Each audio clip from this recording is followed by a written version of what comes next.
Adrian Yanez returns to action on Saturday. We had some big stuff from H-Town with Derek Lewis this past weekend, and you're looking to carry on that momentum. So what's your mindset going into this one? Honestly, my mindset is just kill this guy.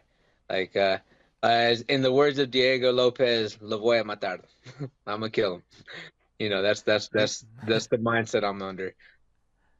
Yeah, you mentioned Diego. He's somebody that you've been training with. I mean, this guy's ascension has been unreal. If you look at when he got into the UFC, I remember seeing him before UFC Noche. He was with Alexa Grasso, and I said Yeah. to him, "I'm gonna be interviewing you soon."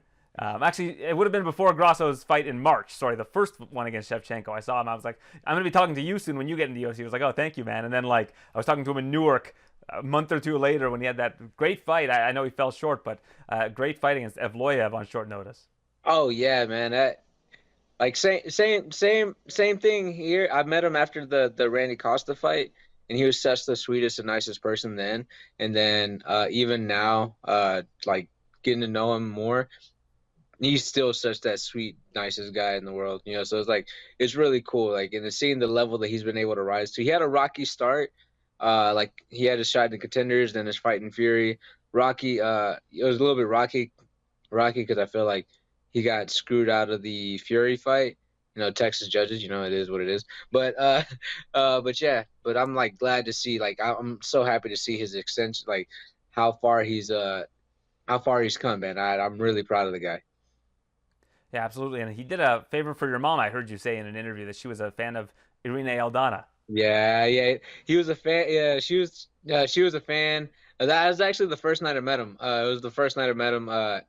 We went to a team dinner after the fight, and went with my manager. He took us to a place, and Diego happened to be there. And I was talking to Diego. I was like, "Yeah, my mom's a big Irene Aldana fan." And he was like, "Oh, I'm a jiu-jitsu coach." Like, "Oh, bro." Like, we started talking, and he's like, "Oh." Then immediately, I'd like, someone asked me a question, and then after that, I turn back at Diego, and he has the phone. It's a voice note from Irene. I'm like, from Aldana. I'm like, oh my gosh, this is cool. Like, oh, like I was like, mom, like I had to send it over to my mom. I was like, mom, like this, like yeah. So she was so happy, so stoked, and everything. She's so happy. She likes seeing all the fighters from Mexico doing well. Like she's a big fan of Irene Aldana, Alexa Grasso, Lupi. Brandon Moreno, like Yair, like a lot of these guys, Diego, so like she's like very high on Mexican fighters. So it was such a cool thing for him to do for my mom. Have you thought about going to Lobo's gym and training there for a little bit? Oh yeah, that's 100% of the plan. That's 100% of the plan. Like I want to go out there. Like I like their coach. I like their coach a lot. So I definitely want to go out there and get some work with them as well too. Like I think the way their style I feel like is a perfect fit for mine as well too. So like getting some work in with them whenever I can, go out there, get some fun rounds in. Well, coming into the UFC and just generally, you've always been a big fan of the sport and Hmm. following along with it as somebody who competes in the sport as well. When you look at how fans have, I guess, treated you since you've been on this two-fight losing streak, like going into that fight, against Rob Font, you hadn't lost in the UFC and you had so much fan support. Can you contrast those two things about where you're at now versus then what you've learned from that experience? Oh man, it's the contrast has been like absolutely different, man. It's like I was on top of the world going into that fight with Schwant, and then at the end it's like everybody does those fraud checks things, and I'm just like, bro, like I sit back and I'm just like, what? Like I hate it because I also hate seeing it done to other fighters as well too. For me, I could care less because like I'll see it.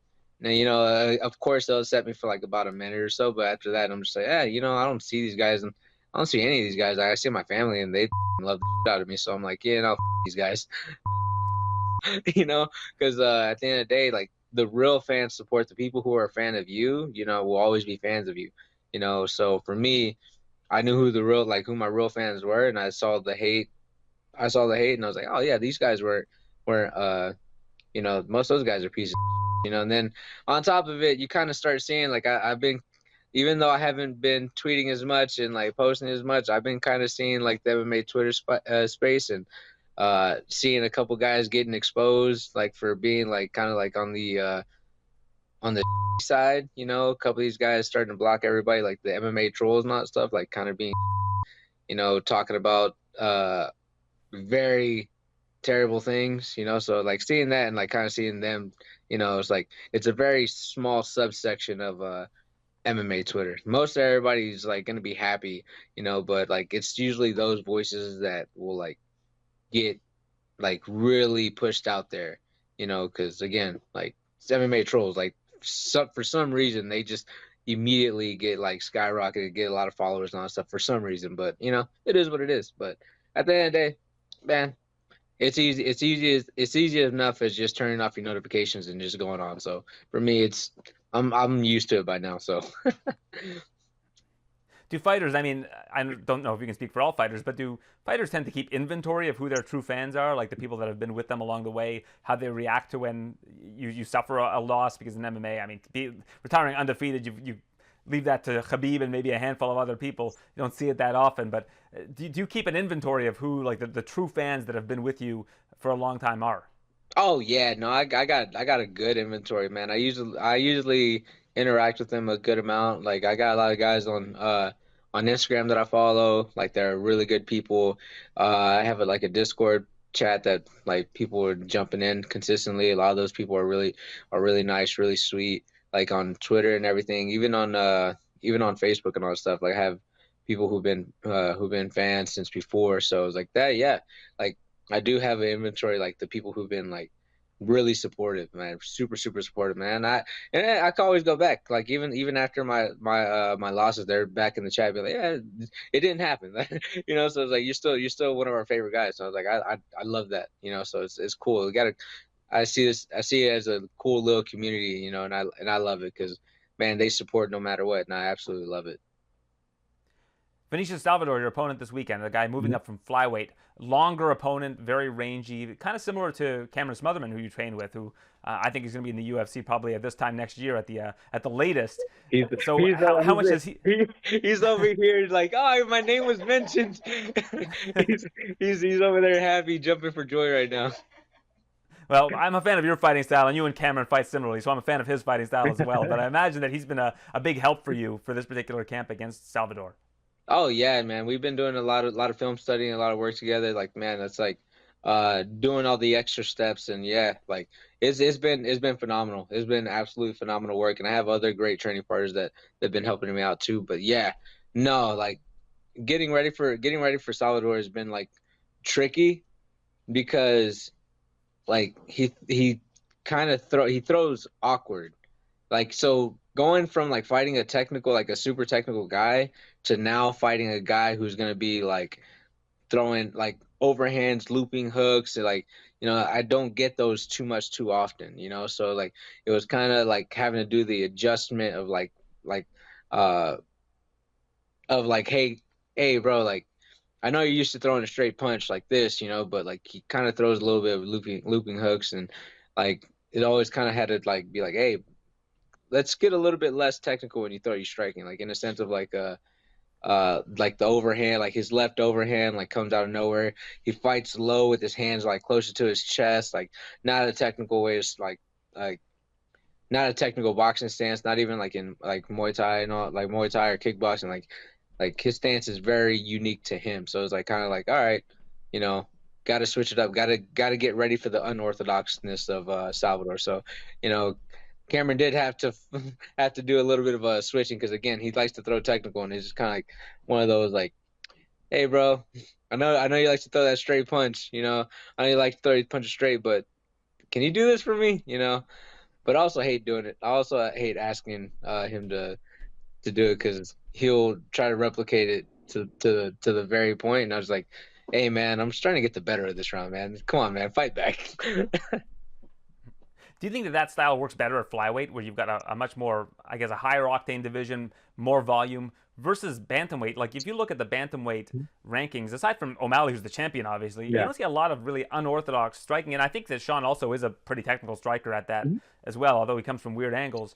But do you think that it's at flyweight, where there's just more volume and you have a better chance of winning a decision or catching someone at a high speed, it might work a little bit better for him there than it will now moving to bantamweight? Yeah, I think he like especially because like we look at just look at the size of Vinicius and look like the size and reach.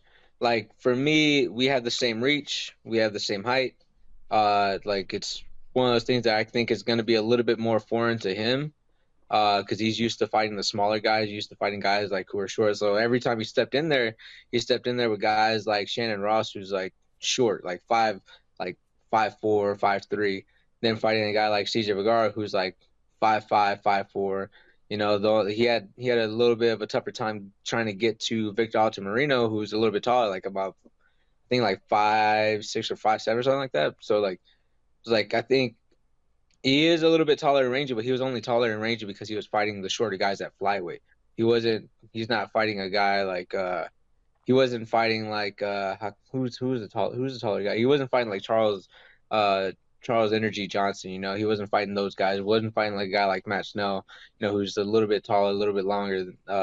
So so yeah, like he was fighting like this on the shorter end guys on flyweight. So he's looking tall and rangy, but for me, it for me, I'm already used to fighting guys at bantamweight, but for him, I think it's going to be like a whole new process for him because again, like he didn't fight competition like me.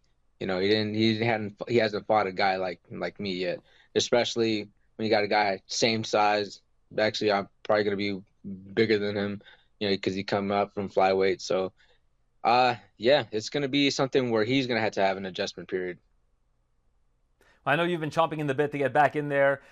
You are facing somebody who you didn't know who he was when you accepted this fight. You just wanted to make sure that you had something. So I'm happy to see you get back in there. It's always been a pleasure watching you do your thing. Adrian, thank you for this. I'm looking forward to watching you do it this weekend on Saturday against Benicio Salvador. Oh man, thank you so much. Yeah, just thank you for the platform, man. I've been waiting, I've been chopping at the bit to get back in there. Like again, like my mindset towards this fight is I got to go out there and just I got to kill a guy, you know. So that's my mindset. Didn't care who it was. I don't care who they put in front of me. Again, I didn't know who I didn't know who Vinicius was when I first said yes. I had no idea like who I was fighting for the first 5 minutes until like I said yes. 5 minutes later, they got a name. Then 5 minutes later, I was like, oh shit, that's who I'm fighting. Okay, cool. Yeah, so it's been a weird. It's been weird, but yeah, I love it. I got to fight. I'm ready. I'm really excited. We are too. Thank you so much for doing this and look forward to speaking with you again soon. Yes, sir. Later, sir.